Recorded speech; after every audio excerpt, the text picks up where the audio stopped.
can feel it. I can feel it. I'm afraid.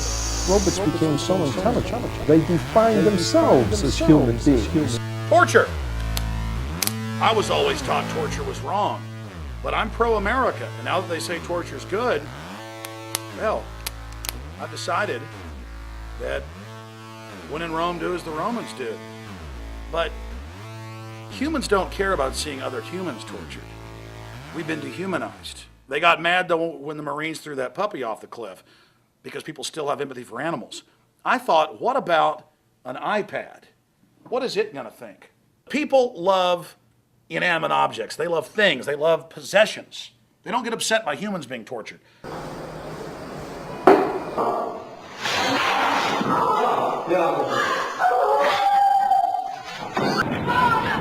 Yes, naughty little boys. So I thought, what would happen if we tortured an iPad? And that's what we're about to do. Okay, 12-pound sledgehammer. Make sure this is working. Good. Just a professional interrogation for America, what we do, the good guys. After all, Joseph Mengele wasn't that bad, was he now, according to our government? Got the electrical power here. And of course, made in the USA waterboarding equipment. We're gonna have a discussion with you, Mr. iPad. You understand? And you're gonna answer our questions.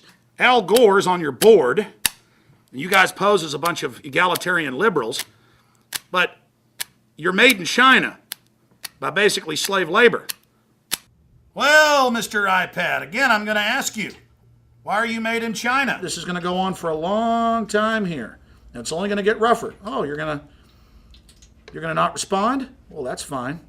At the end of our little session with the iPad, I'm gonna explain exactly why we're doing this in detail. But overall, it's an important experiment. We've got all these different implements of torture or enhanced interrogation, but I figure we just go ahead and cut right to the chase with the power drill.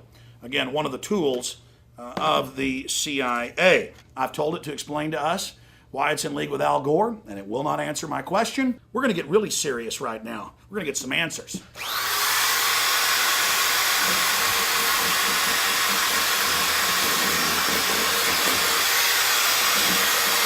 Now I'm not even going to ask you questions. This is like in Pakistan when a Predator drone drops a bomb on a wedding. Now we're just going to kill your ass, because that's pro-America! Yeah! Come on, yeah!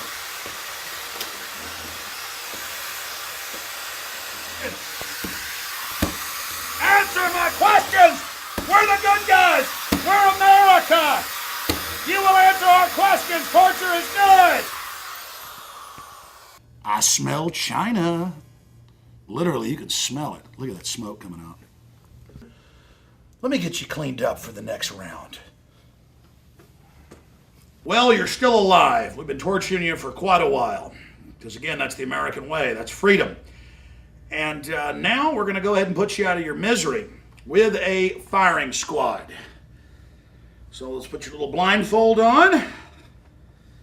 Let's give you a cigarette. Good. It's time for the firing squad for high treason. No judge, no court, no nothing. Under the Enemy Belligerence Act, now in the U.S. Senate, we're allowed to arrest you as a U.S. citizen, torture you, kill you, do whatever we want, because that is freedom. Enjoy your cigarette. No trial, no nothing. Under the USA Patriot Act, iPad, you are terminated. Ready, aim, fire. Well, looks like that didn't do it. We have to shoot you a couple more times here. This is going to continue for a while here. I'm doing this because I'm a patriot. I'm going to take your bank accounts because I'm a patriot. I'm going to set up checkpoints because I'm a patriot. Everything I do is because I'm a patriot. You're an evil iPad.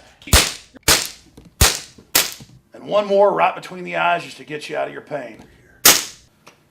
And that, ladies and gentlemen, is how we deal with terrorists. You know, after we torture somebody to death, we got to get rid of the body. We got to dismember it. So even though the iPad's no longer with us, we got to get rid of the evidence. Oh, the guts. It's almost as funny as one of them dead Iraqi kids. Yeah, we're trying to get permission to engage. Oh yeah, look at that, right through the windshield.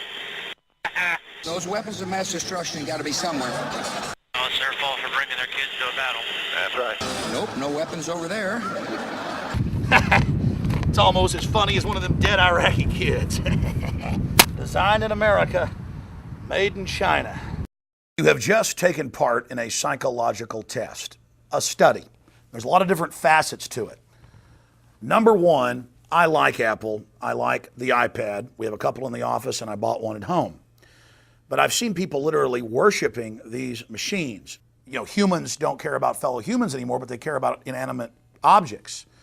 And I said, we ought to do a psychological test to show how people get upset out on the web about watching the video you just saw, but don't care about Iraqi kids in a minivan being murdered in front of everybody.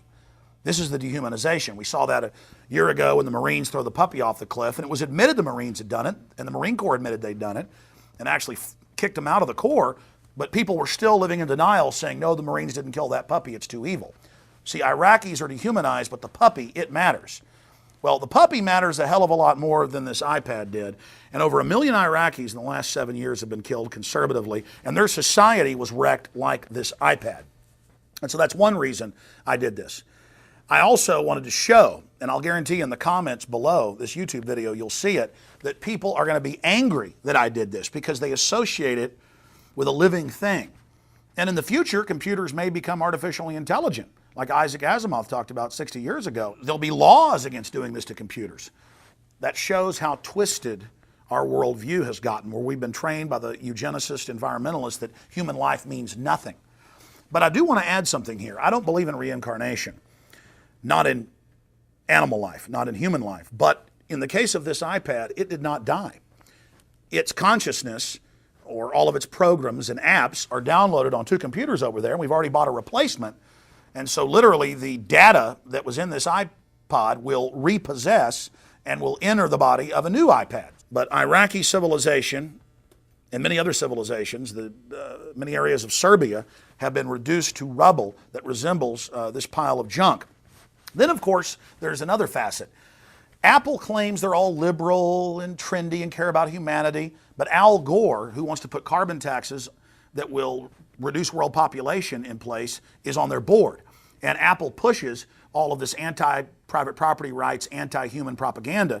And so I guess it makes sense that they have giant factories with people working for slave wages all over China. Oh yeah, designed in America, made in China. And the people there are being paid so little they can't ever afford to buy an iPad. And so there's also a lot of hypocrisy there. I think technology is great, but it's a double-edged sword. It can be used as a tool for good or for bad. But for those of you out there that were upset by seeing this happen, or think it was wasteful, $500, this will probably get 1 million views in the next year, and will educate thousands and thousands of people that watch it who will get what we did here today. And then, of course, there's the subject of torture itself. The Army's own report, the Tagumba report, admitted they were raping children, torturing people with battery acid, with drills, torturing people's children in front of them. Those are human beings, ladies and gentlemen, and are 1 trillion times more important than this iPad that the mind of man created. Man is the greatest species on this planet. Man is reaching towards the stars. And we also need to be wary of the future of technology, lest it supplant humanity and be used by a technocratic elite to set up a prison planet. The elite have written many white papers stating that because they have robotics and automation, they don't need a large population anymore. That's why Bill Joy back in 2000 wrote the article, Why the Future Doesn't Need Us, and discussed the fact that the elite are seriously considering exterminating the majority of the world population. I know a lot of you went to college and you believe in the people bomb and you believe there's too many people. The problem is you don't understand that you're in the crosshairs of the elite as well. And machines are being used as one of the major tools to control us, to track us, to predict our movements, to predict our very thoughts. And so it's important to keep technology on a very short leash, lest it be used to enslave us. Again, I'm Alex Jones with Infowars.com. I hope this little presentation has spurred some of you to think. I hope you'll have lively discussions with your friends and coworkers and neighbors about the torture of an iPad. Of all the reasons we did this, number one is to get you thinking out there. Many of you can't form relationships with fellow humans now. You're only forming them with machines. You're losing your humanity. The vocabulary of the average American has shrunk by thousands and thousands of words, and the statistics show it's even getting worse with young people, with teenagers. You go out to a restaurant, you see all the kids around the table texting their friends. I love technology, but I also understand the downsides. And that's why we showed you here, it isn't machines that matter, it's the people that built them. It's this precious species. Rediscover the power of humanity.